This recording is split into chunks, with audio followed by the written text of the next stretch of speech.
Baik, mari kita bersatu di dalam doa. Bapa yang baik, kami bersyukur untuk pagi hari ini Tuhan, di mana kami boleh merasakan kasih anugerah Tuhan, penyertaan Tuhan yang sangat luar biasa, yang boleh menyertai kami di sepanjang malam Tuhan. Kami bersyukur bahwa Tuhan terus melawat kami, menjaga kami. Pagi ini Tuhan, kami boleh Engkau bangunkan dengan kekuatan pertolongan yang datang daripada Tuhan. Kami mensyukuri setiap penyertaan Tuhan dalam hidup kami. Kami menyadari bahwa kami perlu Tuhan, sehingga pada pagi hari ini Tuhan kami mau datang memuji menyembah Tuhan, menaikkan setiap pujian penyembahan kami. Dan saat ini Tuhan kami mau belajar dari kebenaran firman Tuhan, berkati hati kami Tuhan, kuasai hati kami dengan kuasa Roh Kudus-Mu, supaya kami boleh mengerti dan memahami setiap firman yang boleh kami pelajari bersama-sama Tuhan. Terima kasih Yesus, terima kasih Bapa. Kami sambut firman-Mu, dalam nama Tuhan Yesus kami berdoa. Amin. Baik, Shalom. Shalom. Ya, terima kasih kepada Pak Makmur Situmeang yang sudah memberikan kesempatan. Ini kali yang kedua untuk saya berbagi dari firman Tuhan. Baik, Bapak Ibu, firman Tuhan, mari kita membuka Alkitab kita dalam 1 Timotius 6 ayat yang ke-6 sampai dengan ayat yang 10.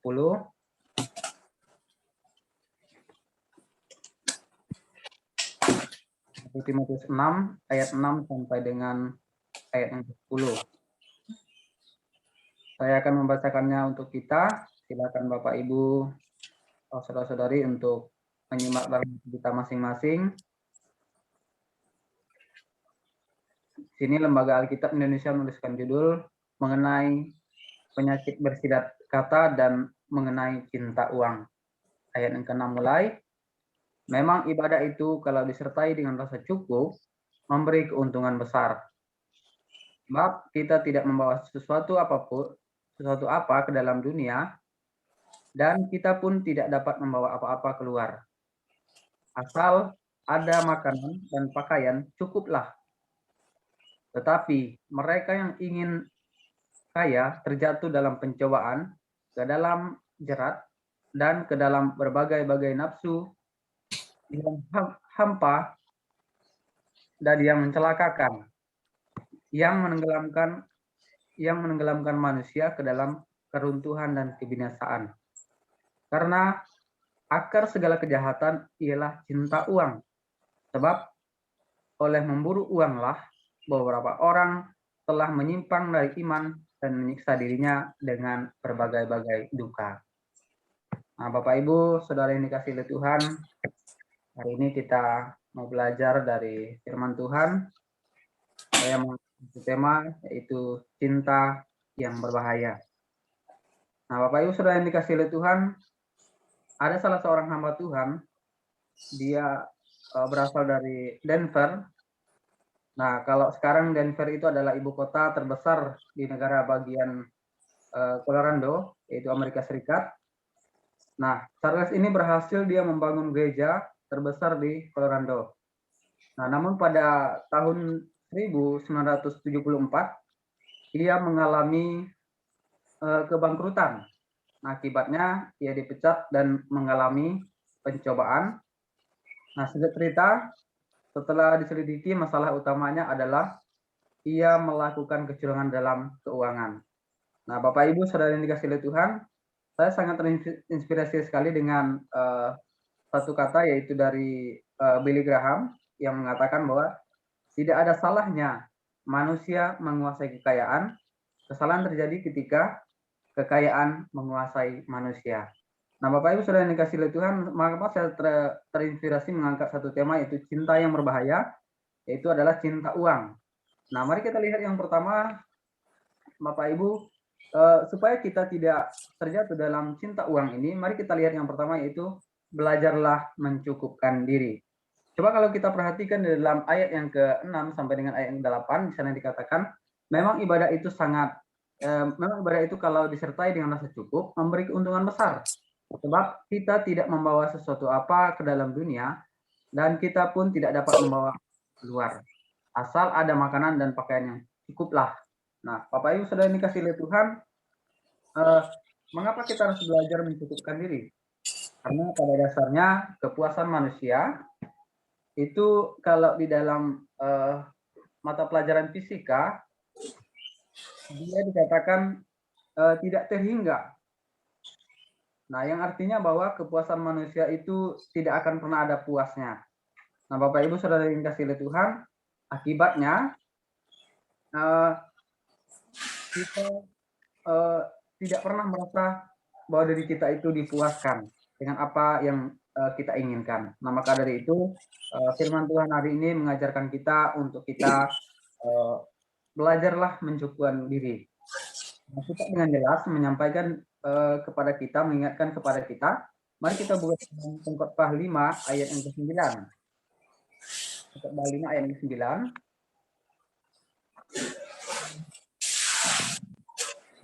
Di sana jelas dikatakan bahwa siapa mencintai uang tidak akan puas dengan uang, dan siapa mencintai kekayaan tidak akan puas dengan penghasilannya, ini pun sia-sia. Artinya Bapak Ibu, setiap keinginan kita, setiap apa yang kita inginkan, kita tidak akan pernah puas dengan hal itu. Nah, kalau kita mencintai uang, maka kita tidak akan pernah puas dengan uang. Kalau kita mencintai kekayaan, kita tidak akan pernah puas dengan penghasilan kita. Kita selalu merasa kekurangan, kita selalu merasa itu tidak cukup untuk kita. Nah, maka hari ini Bapak Ibu, di dalam Timotius ini merupakan surat daripada Rasul Paulus kepada Timotius sebagai anak rohaninya daripada Rasul Paulus. Nah, di sini keadaan Paulus ketika dia menuliskan surat ini merupakan surat yang pertama yang ditulis oleh Rasul Paulus kepada Timotius.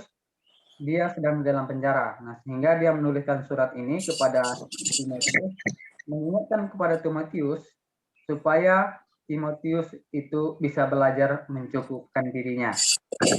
Ini juga diingatkan kepada kita juga bisa belajar mencukupkan diri kita. Nah, Bapak Ibu saudara yang dikasihi Tuhan, ini yang bagian pertama. Kemudian yang kedua, bagian yang kedua, jangan sampai keinginan kita membuat kita jatuh dalam berbagai-bagai pencobaan. Coba kalau kita perhatikan dalam Timotius ini, di ayat yang ke-9, di sana dikatakan sangat jelas bahwa tetapi mereka yang ingin kaya terjatuh ke dalam pencobaan, ke dalam jerat, dan ke dalam berbagai-bagai nafsu yang hampa dan yang mencelakakan, yang menenggelamkan manusia ke dalam keruntuhan dan kebinasaan. Nah, artinya Bapak Ibu dalam ayat 9 ini, ketika manusia tidak pernah merasa puas, ketika dia selalu merasa ingin lebih lagi, maka dia akan jatuh ke dalam pencobaan. Nah, sehingga Rasul Paulus di sini jelas menyatakan kepada Timotius bahwa mereka yang ingin kekayaan, mereka akan jatuh ke dalam berbagai-bagai pencobaan. Nah, maka dia mengingatkan Rasul Paulus, dia mengingatkan Timotius supaya Timotius ini jangan sampai dia jatuh ke dalam pencobaan, sehingga dalam pelayanannya dia terus memuliakan Tuhan, dia terus memfokuskan hidupnya kepada Tuhan. Nah, dan ini juga diingatkan kepada kita sebagai hamba-hamba Tuhan. Entah itu kita sebagai guru, kita sebagai gembala, kita sebagai penginjil, kita sebagai dosen, dan apapun profesi kita, pekerjaan kita, kita diingatkan oleh firman Tuhan. Supaya kita jangan sampai kita ingin kekayaan, supaya kita tidak jatuh di dalam pencobaan. Nah, mungkin ada yang bertanya, apakah orang percaya itu tidak boleh kaya? Apakah orang percaya Tuhan itu tidak boleh memiliki uang yang banyak? Sangat-sangat boleh Bapak Ibu, tetapi kita diingatkan supaya kita jangan cinta kepada uang. Nah, itu artinya bahwa dalam kehidupan kita supaya kita tidak jatuh dalam pencobaan, janganlah kita cinta terhadap uang. Nah, itulah cinta yang berbahaya. Nah, kemudian yang ketiga Bapak Ibu, yang ketiga kita belajar di sini, yang ketiga jangan menjadikan uang sebagai penentu dari segala sikap kita. Nah, hari ini kita diingatkan agar kita jangan menjadikan uang sebagai berhala. Nah, yang kepadanya kita harus menggantungkan hidup kita. Nah, sekali lagi saya katakan bahwa kita orang-orang yang percaya kepada Tuhan sangat boleh memiliki kekayaan, tetapi kita tidak boleh menggantungkan hidup kita kepada kekayaan itu. Nah, supaya kita tetap memfokuskan hidup kita kepada Tuhan. Bapak Ibu saudara yang dikasihi oleh Tuhan, kalau kita berbicara masalah uang, maka kita juga akan berbicara masalah hati. Nah, jika hati kita terpaut kepada uang, maka kita akan terus mengejar uang.